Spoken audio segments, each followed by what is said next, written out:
Hi friends, మీకు ఈ video నచ్చినట్లయితే ఈ వీడియోని లైక్ చేయండి, సబ్స్క్రైబ్ చేయండి. లక్కీ, జున్ను ఇద్దరు కూడా బర్త్డేకి మంచి మంచి డ్రెస్సులు వేసుకొని రెడీ అయిపోయి ఉంటారు. ఫ్యామిలీ మెంబర్స్ అందరూ కూడా హాల్లో నిల్చొని ఉంటారు. అప్పుడే అరవింద, లక్కీ, నీ ప్రతి బర్త్డేకి మీ నాన్నని గిఫ్ట్ అడుగుతావు కదా, ఇప్పుడు కూడా నీకేం గిఫ్ట్ కావాలో అడుగు అని అరవింద చెప్తూ ఉంటుంది. అవును కదా లక్కీ, నీకు ఈరోజు ఏం గిఫ్ట్ కావాలో అడుగు, నువ్వేం అడిగినా ఇస్తాను అని మిత్ర అంటాడు. నేను ఏ గిఫ్ట్ అడిగినా మీరు ఇస్తారా నాన్న?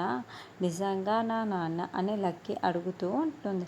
ఇస్తాను లక్కీ, ఏం కావాలో అడుగు, ఎందుకు ఇలా అడుగుతున్నావు అని మిత్ర అంటాడు. మీరు నాకు ఖచ్చితంగా ఇవ్వాలి నాన్న, అందుకే నేను ఇలా అడుగుతున్నాను అని లక్కీ అంటే, అడగమని మిత్ర అంటాడు.